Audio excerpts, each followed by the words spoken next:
مخاطبین از رسانه پشت پرده ماجرای فیلم استاندار سابق یادتونه یه تیزی میگه منم داشتونی رو های گلزار جابجا کرد.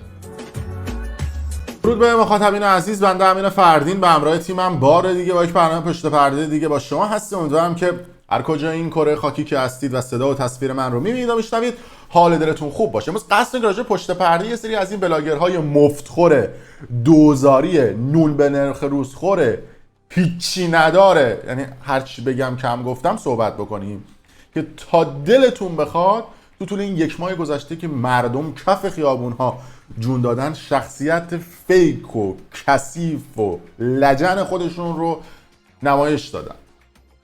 یه عده‌شون که گم و گور شدن تو فضای مجازی، یعنی اصلا معلوم نیست کجا ما نگرانشونیم، ببین گرفتنشون، بردنشون، چیکارشون کردن که اصلا نیستن. همونهایی که مردم فالوشون کردن، همونایی که مردم حمایتشون کردن، همونایی که مردم براشون استوری گذاشتن، پیجاشون بزرگ شد و از بدبختی و بیچارگی و مستاجری رسیدن به یک پول و نون و نوایی و حالا برای همون مردم چوس کلاس میذارن و حتی یک استوری حمایت هم واسه همون مردمی که دارن کف خیابونا جون میدن نذاشتن. اما یه عده دیگه شون بودن اومدن سمت مردم، قشنگ استوری گذاشتن، پست گذاشتن، گفتن که آقا اعتصاب کنید، نمیدونم حمایت بکنید چه مردم هم گفتن ساچه واو دمتون گرم. مثل این خانم صدف بیوتی که ذات واقعی خودش رو قشنگ به مردم تو طول این یک ماه نشون داد.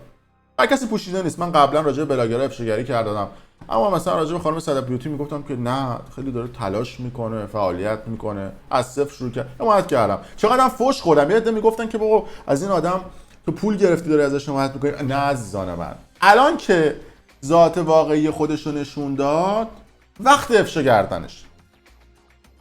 این نشون میده که ما بی دلیل مریضی نداریم که بخوایم یکی رو افشا بکنیم یا راجع به این شخصی صحبت بکنیم. البته من راجع به این افراد میخوام یکم کلی‌تر صحبت بکنم، یعنی میخوام بگم که تفکر صدف بیوتی ها چیه، راجع به این آدم هم صحبت بکنیم. مثل خیلی های دیگه چه اتفاق میفته؟ پرروتر میشن. امثال این صدف بیوتی ها شما تا دلتون بخواد میتونید سر کوچه‌تون، تو ادارتون، توی سازمانتون رو جای مختلف پیدا بکنید. افراد نون به نرخ روزخور و اصطلاحاً ماهیگیر از آب گلالود. چرا؟ الان بهتون توضیح میدم. یه دونه استوری دیروز گذاشته بود که ببینیم استوریشو با هم دیگه تو پیجش. گفته که چون برام خیلی خیلی مهمین براتون توضیح میدم. من باید تبلیغاتم رو شروع کنم، البته فقط برای خارج از ایران. تقریبا یک ماه با هر زوری بوده هر چیزی رو کنسل کردم و هیچ کاری نکردم جز حمایت و اطلاع رسانی و اعتراض و انقلاب ایران. الانم فرقی نمیکنه. عین این یک ماه این روند ادامه خواهد داشت. فقط باید این لابلا تبلیغات که قرارداد دارم رو بذارم. یعنی دیگه بیشتر از این نمیتونستم کنسل کنم. اگه میتونستم میدونین که میکردم. شایدم سخت بود کردمش. طرف با 15,000 تا فالوور توی ایران یه پیج کوچیک آنلاین شاپش یک ماه تعطیل کرده، از گشنگی نمرده. خانم تو امریکا این همه پولای میلیاردی میگیره، واسه هر استوری $8,000 میگیره، $5,000 میگیره، هر چقدر که تیغش ببره میگیره. یک ماه تبلیغ نگرفته داره از گشنگی میگه نمیتونم کنسل کنم. بعد میگه من در کنار مردمم، لابلای اون تبلیغاتم اعتراضاتو میذارم. اینا آدم‌های نون به نرخ روز خورن. بعد یه میگن که نه ایشون حمایت کرده، حالا چه اشکالی هم داره لابلاش بیاد و 4 تا تبلیغم بذاره و فلان بیسان و بهمان. طرف کسایی که تو تهرانن، تو بازارن، میگه آقا اعتصاب بکن. به آنلاین شاپا میگفت تعطیل بکنید، به اون یکی فروشگاه میگفت تعطیل بکنید. به خودش که رسید حالا نمیتونه تعطیل بکنه. بابا این همه پول مفت گیر آوردی از فضای مجازی، این همه پول مفت به دست آوردی، خب از همون بخور. شطور که شطوره کهان داره از کهانش استفاده میکنه. شما که دیگه این همه پول دارید، ذخیره دارید، همه پول در آوردید دیگه. بعد این جالبه، اینجاش نگاه کنید. نوشته که این استوری اول ببینید. این استوری تقریبا مال 29 سپتامبر همین سال 2022. گفته که کسب و کارهای کوچیک و بزرگ اینستاگرام، یه پیشنهاد براتون دارم. ببینید پیشنهادهای وسط بازی و پیشنهادات نون به نرخ روز خوردن داره میده. چه پیشنهادی؟ میگه که اگر خیلی نگران اینگیجمنت و نخوابیدن پیجتون هستید، یعنی منظورش همون آمار پیجتون هستید، میتونید وسط باز باشید، میتونید نون به نرخ روزخور باشید. چطوری؟ الان بهتون میگه. این روزا حرف زدن و پست کردن راجع به مردم و اعتراضاتشون خیلی باعث بالا رفتن فعالیت پیجتون میشه. یعنی واسه اینکه شما اگر این پست‌ها رو بذارید پیجتون میره بالا و یه حمایت چسکی بکنید که فالوور بگیرید. منظورش همینه. یعنی قشنگ از آب گلالود ماهی بگیرید، اونا رو اعتراض بکنید که مردم بیان فالوتون بکنن. پس به جای ساختن تئوری‌های الکی ساختگی الگوریتم اینستاگرام، پشت مردم وایسین. پشت مردم وایسین یعنی کد میده، میگه این پست‌ها رو بذارید به بهانه پشت مردم وایسادن فالوور بگیرید. خودش داره میگه، من نمیگم ها، کسی دیگه ای نمیگه. یه عده میگن که چرا اینا رو میخوای تخریب کنی؟ چرا؟ بابا یه حرف خودشه، لام از سوا فارسی بلدید بخونید، حرف خودشه. ولی اگه خفه خون گرفتید که اتفاقا حق طبیعیتونه، انتظار حمایت و لایک و کامنت و احتمالاً در آینده خرید از مردم رو نداشته باشید. توجه کردید؟ میگه که اگر اونا رو بذارید مردم لایک و کامنت و اینا رو میذارن، بعدا هم فروشتون هم میره بالا، چون در آب گلالود شما ماهی رو گرفتی. آقا حرف خودشه. من تصریح کردم و یه مقداری تشریح کردم حرفشو. بعد یه استوری دیگه گذاشته. گفته که بچه‌ها وقتی میبینید یه خبرگزاری بازیگر و خواننده و اینفلوئنسر خارجی در مورد ایران پست گذاشته یا حرف زده، حتما پستشو تا میتونید با لایک و کامنت و شیر کردن حمایت کنید که تشویق بشه بازم این کارو بکنید. یعنی مفت آدمای معروف دنیا رو ببرید. یعنی حرفش همینه. ترجمه فارسی سلیسشون امریکایی مقداری بلده عوض کنه سیاست‌های امریکایی و اینا. یعنی اینکه مفت کار رو ببرید، شیر کنید. خودت بعدا میتونید گردن نگیرید بگید یکی دیگه گذاشته من شیر کردم. مردم هم میگن سچ وا عجب بلاگری. بلاگرها همچین مفتخور هم نیستن، تنها هنرشون فقط زاییدن نیست. چون دیدید دیگه بلاگرها توی اون تنها هنرشون زاییدنه، فقط بچه میزان.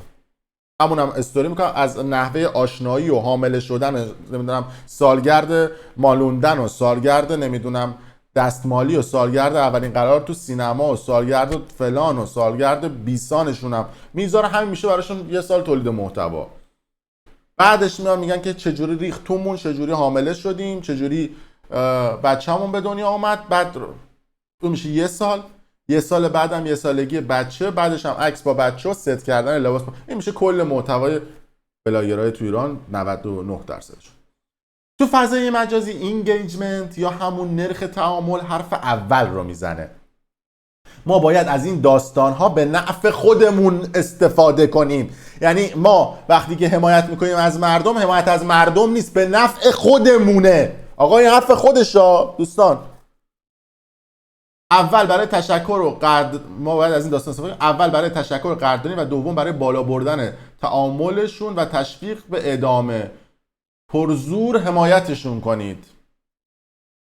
استوریای خانم صدف بیوتی چی میگه؟ یعنی میگه که شما از این مردمی که کف خیابون ها دارن جون میدن، مردمی که دارن کف خیابون ها خون میدن، شما نهایت سوء استفاده رو بکنید، پیجای بقیه رو شیر بکنید، یه 4 تا تحلیل چسکی آبکی هم بذارید توش و بگید که ما از مردم حمایت کنیم. مردم ما مفتخور نیستیم، ما بلاگرهایی نیستیم که هیچ هنری جز زاییدن نداشته باشیم. حمایت هم داریم از شما میکنیم ما، ولی این حمایتی در جهت بالا بردن پیج خودمون، گرفتن لایک و کامنت و فالوور، بعد لابلاش تبلیغ هم بذاریم. بعدش هم میگه بعد از یه ما دیگه، بعدش نقشش بوده دیگه، میگه که خب من ازتون حمایت کردم دیگه، حالا دیگه نمیتونم لابلاش هم یه 4 تا تبلیغ بذارم.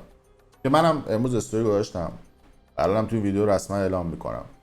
رفیقای من اگر کسی این خانم رو فالو بکنه و ببینم فالو داشته باشتش، من آنفالوش میکنم، به خاطر اینکه این خانم داره به شعور شما توهین میکنه، داره از فالو کردن شما سوء استفاده میکنه. و وقتی که یک آدم دوست داشته باشه که یه شخصی ازش سوء استفاده بکنه و با شعورش بازی میکنه عملا آدم بیشعوریه.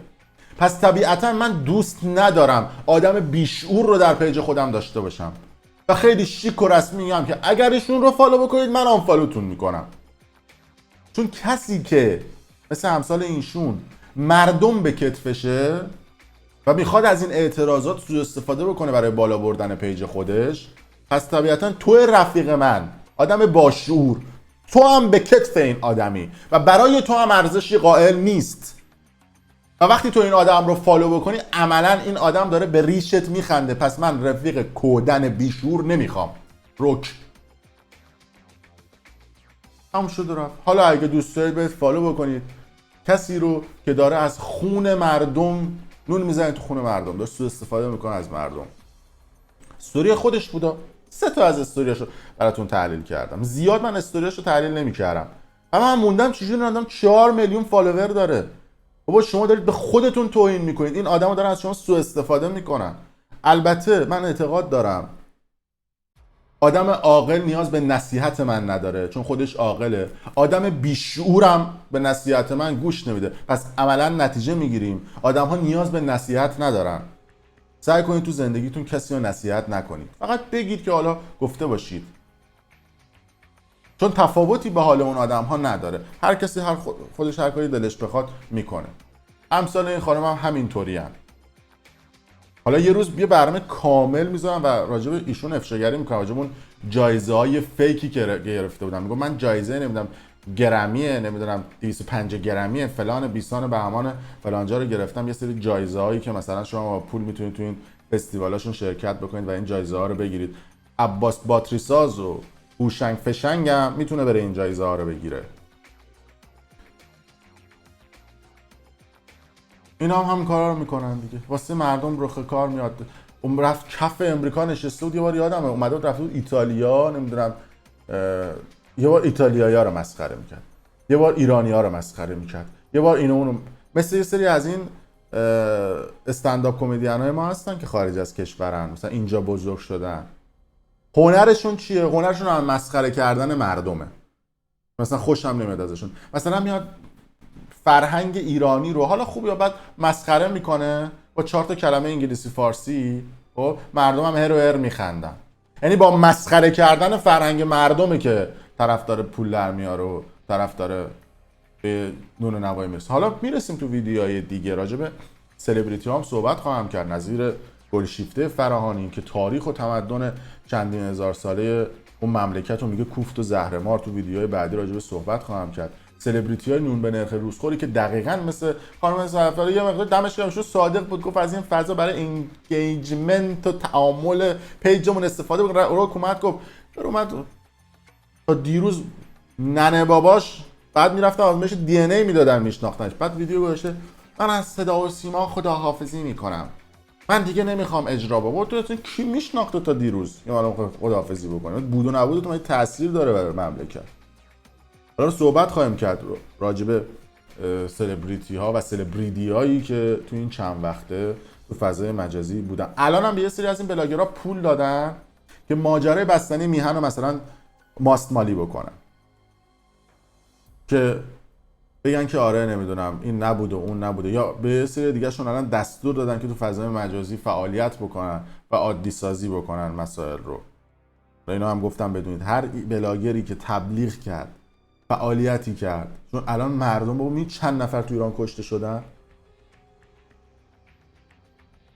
تو این حال مردم شما بخوای بری فعالیت بکنی یعنی عملا داری پشت میکنی به مردم. و اونایی که این افراد رو فالو بکنن، من ببینم بلاگرها رفیقای خودم، من خودم شروع میکنم، کاری به بقیه ندارم، ببینم رفیقای من امثال این بلاگرها رو فالو کنم، مثل آب خوردن هم فالوشون میکنم. شاید اصلا حال نمیکنن افتادن تو رو درواسی با من فالوشون میکنم. خدا چه دیدی شاید رو درواسی دارن با ما، آن فالوتون میکنیم با خیال راحت برید زندگیتون رو بکنید. چیکار دارید اصلا به ما این صحبت؟ ولی من میگم اگه اینا این فعالیت‌ها رو کردن، شما دارید در وهله اول به خودت توهین میکنی، به شعور و شخصیت خود، چون اینا به کتفشون هم نیستن. شما در صورت مرسی که تا این لحظه ما بود. اگر دوست داشتید ویدیو رو لایک کنید، کانال یوتیوب برنامه پشت پرده رو سابسکرایب کنید و برای دوستان خودتون به اشتراک بذارید. ممنون از شما.